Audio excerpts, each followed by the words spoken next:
Friends, welcome to the UPSC PCS forum. आज हम नए चैप्टर स्टार्ट करेंगे जिसमें हम पढ़ेंगे क्लाइमेट ऑफ इंडिया के बारे में।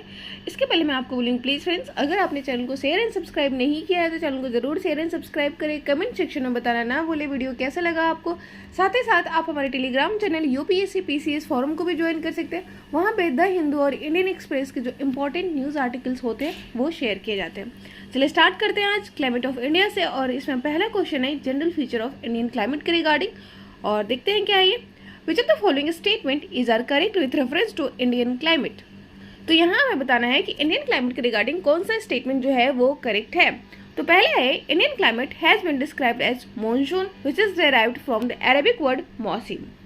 Different states of India exhibit only the same type of climate. There are variation in the temperature and rainfall of different region in India in an year. हमें बताना है यहाँ पे कौन सा स्टेटमेंट जो है वो करेक्ट है। तो पहला तो स्टेटमेंट बिल्कुल करेक्ट है कि आपको पता है कि हमारे जो इंडियन क्लाइमेट है वो मॉनसूनल क्लाइमेट है। यहाँ की जो क्लाइमेट सिस्टम है वो डिपेंड करती है मॉनसून के ऊपर। और मॉनसून क्या होता है? एक टाइप का रिवर्सल ऑफ विंड होता है। ठीक है, आपको पता है कि जो ट्रेड विंड होते हैं नॉर्थ ईस्ट और साउथ ईस्ट जो ट्रेड विंड होते हैं ये रिवर्स होके साउथ वेस्ट ट्रेड विंड हो जाता है। और इसी फिनोमिना को बोलते हैं आप मॉनसून। और इसका बहुत इंपॉर्टेंट रोल होता है इंडियन ज्योग्राफी पे, क्योंकि रेनफॉल का इंपॉर्टेंट सोर्स होते हैं मॉनसून। और mainly in southern India, also in northern India. Different states of India exhibit only the same type of climate. No, different state of India exhibit different type of climate. एक तो आपको पता होना चाहिए कि जो सदर्न इंडिया है वो ट्रॉपिकल रीजन में पड़ता है, तो वहाँ का क्लाइमेटिक सिस्टम जो है वो ट्रॉपिकल है। ठीक है, जबकि जो नॉर्दर्न पार्ट ऑफ इंडिया है वो टेम्परेट रीजन में है और इन्फ्लुएंस्ड है और because of the Himalayan system. फिर यहाँ पे नॉर्थ वेस्टर्न, ये आपको वेस्टर्न डिस्टर्बेंस भी देखने को मिलता है, वेस्टर्न डिस्टर्बेंस का भी इन्फ्लुएंस देखने को मिलता है। तो यहाँ का क्लाइमेट जो है इंडियन ज्योग्राफी का जो क्लाइमेट है डिफरेंट स्टेट्स का वो डिफरेंट है, ना कि सेम टाइप है। एंड थर्ड है there are variation in the temperature and rainfall of different region in India in an year. बिल्कुल सही बात है, और यही तो क्रिएट करता है different climate of different states. तो यहाँ पर हमारा आंसर हो जाएगा ऑप्शन नंबर डी, यानी बोथ ए एंड सी। एक बार एक्सप्लेनेशन भी देख लेते हैं, और एक्सप्लेनेशन है हमारा the climate of India is described as monsoon type. और मॉनसून जो वर्ड लिया गया है वो अरेबिक वर्ड मौसिम से लिया गया है, जिसका मतलब होता है सीजन। मौसिम का मतलब होता है सीजन। मॉनसून रेफर करता है किस चीज को? Seasonal reversal of the wind. जैसे कि मैंने बताया कि जो नॉर्थ ईस्ट और साउथ ईस्ट जो ट्रेड विंड होता है, तो साउथ ईस्ट ट्रेड विंड जो है वो रिवर्स होके साउथ वेस्ट ट्रेड विंड हो जाता है। और फिर ये अरेबियन सी से वाटर को कैरी करते हुए रेनफॉल करता है कहाँ पर? इंडियन सब कॉन्टिनेंट में। ठीक है, and there are variation in the temperature and rainfall of different region in India in an year. जैसे कि अगर हम देखें temperature touches 50 degree Celsius in some part of Rajasthan in summer. आपको पता है राजस्थान में पड़ता है थार डेजर्ट। ठीक है, तो वहाँ की जो टेम्परेचर होती है अराउंड 50 डिग्री सेल्सियस पहुँच जाती है। कब? समर सीजन में। Whereas it may be 20 degree Celsius in Pahalgam in Jammu Kashmir. और जम्मू कश्मीर में इनफैक्ट लद्दाख वाले रीजन में हमें कोल्ड डेजर्ट देखने को मिलता है, तो ये भी आपको पता होना चाहिए। Similarly rainfall varies from 400 centimetre in Meghalaya to less than 10 centimetre in Ladakh region and western Rajasthan. आपको पता है हमारे इंडिया में दो टाइप के डेजर्ट मिलते हैं, एक कोल्ड डेजर्ट और एक वार्म डेजर्ट। वार्म डेजर्ट आपको थार वाले रीजन में देखने को मिलता है, जबकि कोल्ड डेजर्ट आपको लद्दाख वाले रीजन में देखने को मिलता है। डेजर्ट एक्चुअली कहते हैं किसको है? तो ये आपको पता होना चाहिए कि जहाँ पे जो पोटेंशियल इवेपो ट्रांसपिरेशन जो है वो ज़्यादा हो, किससे? रेनफॉल से। तो ये जो सिस्टम है वो क्रिएट करता है डेजर्टिक रीजन को। ओके, और मेघालय में आपको पता है 400 सेंटीमीटर रेनफॉल होता है। और मेघालय का जो रीजन है मौसिनराम एंड चेरापंजी, वो वर्ल्ड में वहाँ पर सबसे ज़्यादा रेनफॉल होने वाला रीजन है। तो ये भी आपको ध्यान में रखना है। मेघालय के बारे में एक चीज़ और आपको ध्यान रखना है कि मेघालयन प्लेट्यूज गारो खासी जयंतिया है, और गारो खासी जयंतिया जो है ये पार्ट है प्लेट्यू सिस्टम ऑफ इंडिया का, ना कि हिमालयन सिस्टम ऑफ इंडिया का। ठीक है। और ये जो नाम पड़ा हुआ है वो किसके ऊपर पड़ा हुआ है, वहाँ की जो ट्राइब्स हैं उनके ऊपर। नेक्स्ट क्वेश्चन देखते हैं, और नेक्स्ट क्वेश्चन है हमारा which state of India experience the maximum annual variation of rainfall. तो वेरिएशन यहाँ पे पूछ रहे हैं, एनुअल वेरिएशन मतलब वहाँ पे मैक्सिमम और मिनिमम रेनफॉल का जो डिफरेंस है वो सबसे ज़्यादा आपको कहाँ पर देखने को मिलता है एनुअली, तो वो है आपका राजस्थान। राजस्थान जो है वहाँ पे मैक्सिमम एनुअल वेरिएशन देखने को मिलता है। ऑप्शन नंबर सी हो जाएगा राइट। तो यहाँ पे Rajasthan experience the maximum annual variation of rainfall, a variability of over 50% exist in Rajasthan, particularly western Rajasthan जहाँ पे आपको देखने को मिलेगा desert arid region. It is annual rainfall is of less than 50 centimetre. तो ध्यान रखेंगे यहाँ के एनुअल रेनफॉल जो है 50 सेंटीमीटर से भी कम होता है, जबकि रेस्ट ऑफ इंडिया में वेरिएबिलिटी जो देखने को मिलती है वो 25 to 50% देखने को मिलती है, और this areas receive an annual rainfall between 50 to 100 centimetre. Third number question देख लेते हैं, and third number question is consider the following statement with reference to the climate of India. Climate of India के regarding कौन सा statement जो है वो correct है, ये हमें बताना है। Upper air circulation and jet streams have no effect on the rainfall and climate of India. Second है, as India is surrounded by sea from 3 sides the coastal states of India experiences moderate climate. हमें बताना है यहाँ पे कौन सा statement जो है वो करेक्ट है।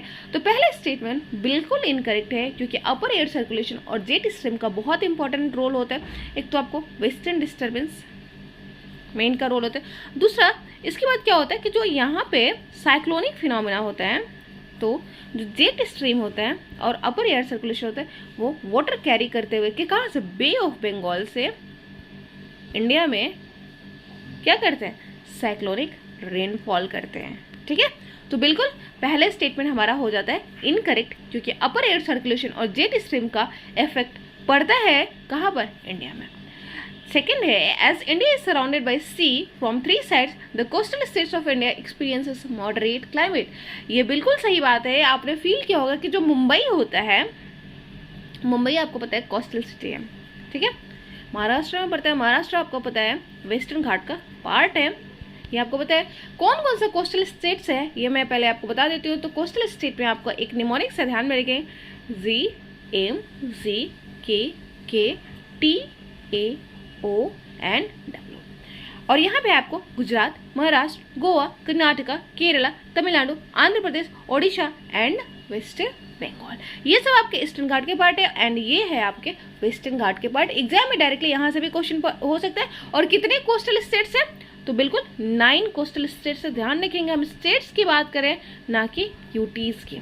ठीक है, तो ये आपको ध्यान में रखना है। दूसरा आपको अभी जैसे मैंने यह बताया कि कोस्टल स्टेट्स जो होता है वो एक्सपीरियंस करते हैं मॉडरेट क्लाइमेट को। बिल्कुल कोस्टल स्टेट में क्या होता है, वहाँ पे सी ब्रीज होता है एंड लैंड ब्रीज होता है। सी ब्रीज और लैंड ब्रीज क्या होता है, जब सी से एयर जाती है कहाँ पे, लैंड पे, तो उसको बोलते हैं sea breeze. And land breeze किसको बोलते हैं, जब लैंड से एयर जो जाती है वो सी पे जाती है, तो उसको हम लैंड ब्रीज कहते हैं। और आपको पता है जो एयर जो फ्लो होती है high pressure to low pressure होते हैं। मतलब क्या हुआ, मतलब ये हुआ कि दिन के टाइम पे क्या होगा, सी ब्रीज होगा, क्योंकि दिन में जो वाटर होती है वो क्या होती है, धीरे धीरे गर्म होती है, और इसीलिए सी ब्रीज होता है। और ये जो है वो क्रिएट करते हैं वहाँ के टेम्परेचर की मॉडरेशन को, और इस वजह से जो कोस्टल स्टेट्स होते हैं वहाँ का जो टेम्परेचर होता है वो मॉडरेट स्टेट्स में होता है। ऑप्शन नंबर बी हो जाएगा हमारा राइट आंसर, क्योंकि फर्स्ट स्टेटमेंट हमारा है रॉन्ग। देख लेते हैं एक बार एक्सप्लेनेशन में। The coastal states of India experience a moderate climate due to moderating influence of the sea. और इसीलिए जो पीपल्स होते हैं मुंबई और कोंकण का, वो क्या होता है, hardly have any idea of extreme temperature, जैसे कि आपको दिल्ली वाले रीजन में देखने को मिलता है, नॉर्दर्न इंटीरियर पार्ट में आपको देखने को मिलता है। फर्स्ट जो है, because upper air circulation and jet stream play a significant roll on the rainfall and climate of India. Above 3 kilometers above the surface of Earth, a different pattern of air circulation observed in the lower troposphere। तो different आपको pattern देखने को मिलता है air circulation का, कहाँ पे, lower troposphere. आपको पता है कि हमारा जो एयर पार्ट मतलब एटमॉस्फेयर है वो डिवाइडेड है किसमें, ट्रोपोस्फेयर में, स्ट्रेटोस्फेयर, मेसोस्फेयर एंड उसके बाद क्या है, आयोनोस्फेयर एंड देन है एक्सोस्फेयर। और इसका लोअर पार्ट जो है वो है ट्रोपोस्फेयर। और ट्रोपोस्फेयर में ही आपको मेनली एयर सर्कुलेशन देखने को मिलता है। क्लाइमेटिक इवेंट जो भी घटते हैं वो ट्रोपोस्फेयर में ही घटते हैं। स्ट्रेटोस्फेयर फेमस है किसके, ओजोन लेयर के लिए। All of western and central Asia remains under the influence of westerly wind. तो वेस्टर्ली विंड में ऑल ऑफ वेस्टर्न और सेंट्रल एशिया जो होते हैं वो उसके under along the altitude of 9 to 13 kilometre from west to east this winds are called as jet streams. Next question देख लेते हैं। And fourth number question is consider the following assertion and reason and choose the correct code. The cities such as Delhi and Kanpur located in the interior of India have higher climatic contrast as compared to the coastal cities such as Mumbai. And second is reason क्या है, coastal region of India experiences more rainfall than northeastern states such as Meghalaya. पहले statement अगर हम देखें तो पहले statement का भी एक्सप्लेनेशन हमने देखा कि जो ये इंटीरियर स्टेट्स हैं वहाँ पर आपको हायर क्लाइमेटिक कंट्रास्ट देखने को मिलता है। यहाँ पे जो टेम्परेचर होता है या तो समर में बहुत हाई हो जाता है एंड विंटर में लो हो जाता है। और सबसे अच्छा एग्जांपल आपको दिल्ली वाले रीजन में देखने को मिलता है, कानपुर में भी आपको ये चीज़ देखने को मिलेगा। तो पहला स्टेटमेंट बिल्कुल करेक्ट है कि the cities such as Delhi and Kanpur located in the interior of India have higher climatic contrast. बिल्कुल सही बात है, खास करके विंटर सीजन में आपने बहुत ऑब्जर्व किया होगा।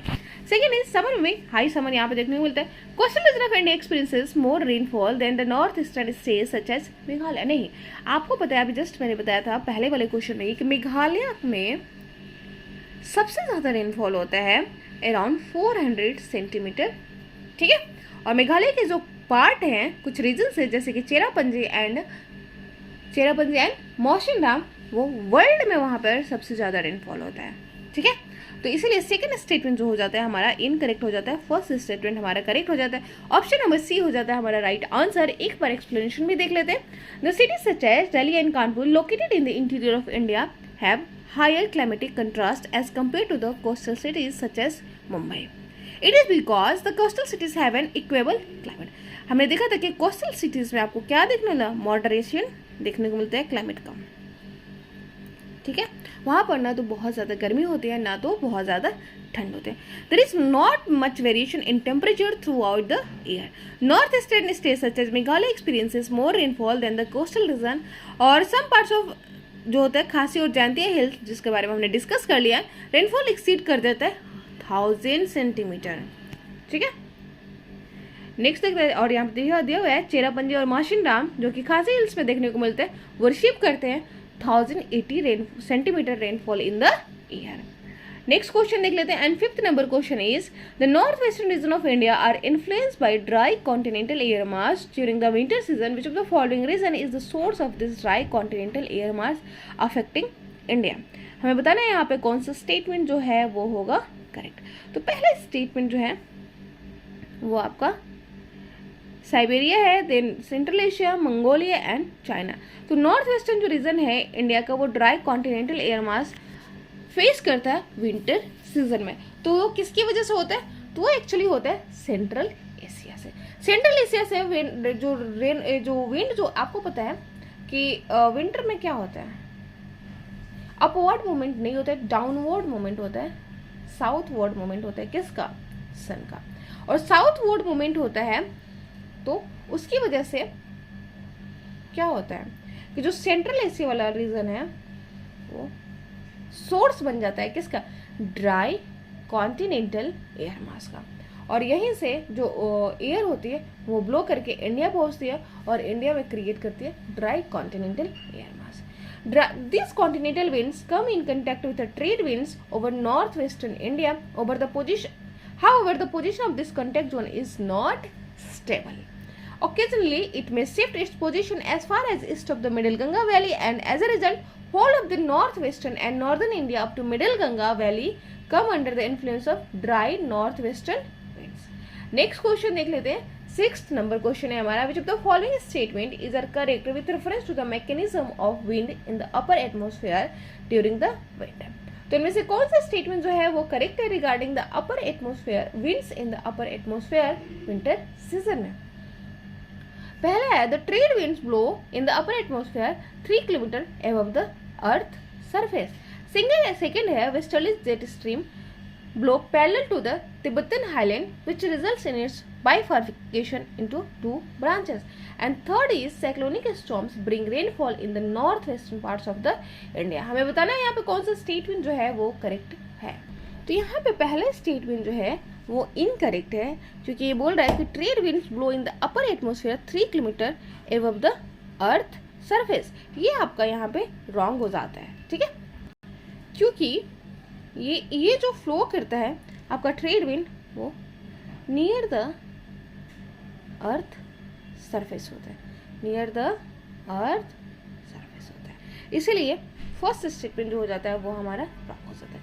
सेकेंड स्टेटमेंट अगर हम देखें, westerly jet stream blow parallel to the Tibetan highland which results in its bifurcation into 2 branches. बिल्कुल सही बात है कि जो वेस्टर्ली जेट स्ट्रीम आती हैं, तो यहाँ पर आपको तिब्बतन माउंटेन देखने को, तिब्बतन हाईलैंड्स देखने को मिलता है, हाईलैंड्स, और इसकी वजह से जो वेस्टर्ली जेट स्ट्रीम होते हैं वो क्या होते हैं, बाइफर्केट हो जाती है। और जो साउथ वाला पार्ट होता है, सदर्न जो ब्रांच होता है इस वेस्टर्ली ब्रांच का, वेस्टर्ली जेट स्ट्रीम का, वो कहाँ पे ब्लो करता है, इंडिया में। और ये कॉज करता है रेनफॉल को कहाँ पर, जम्मू कश्मीर वाले रीजन में, और ये हेल्पफुल होता है किसके लिए, राबी क्रॉप्स के लिए, ठीक है। तो सेकेंड स्टेटमेंट जो है वो बिल्कुल सही है। एंड थर्ड स्टेटमेंट, जैसे मैंने बताया कि साइक्लोनिक स्टॉर्म ब्रिंग करते हैं rainfall in the north western parts of India, और वो राबी क्रॉप्स के लिए बहुत हेल्पफुल होता है। तो सेकेंड और थर्ड स्टेटमेंट जो है वो करेक्ट है। फर्स्ट स्टेटमेंट हमारा रॉन्ग है, ऑप्शन नंबर बी हो जाएगा राइट आंसर। देख लेते हैं एक बार एक्सप्लेनेशन भी। Western jet stream blow across the Asian continent at latitude north of Himalayas. रफली पैरेलल होते हैं किसके, तिब्बतन हाईलैंड्स के। और तिब्बतन हाईलैंड्स होता है वो क्या करते हैं, बैरियर की तरह काम करता है, और जिसकी वजह से उनके ब्रांच में हो जाता है, वो ब्रांच में हो जाते हैं बाइफर्केट, ठीक है। As a result jet stream get bifurcated, one of its branch blow to the north of the Tibetan highland, and southern branch जो होता है ब्लो करता है किस ईस्टवर्ड डायरेक्शन में, और इंडिया में क्रिएट करते हैं क्या, रेनफॉल को। नेक्स्ट ये है वेस्टर्न साइक्लोनिक डिस्टर्बेंस और weather phenomena of the winter month brought in by the westerly flow from the Mediterranean region. तो मेडिटेरियन रीजन जो होता है वो इसका होता है सोर्स रीजन।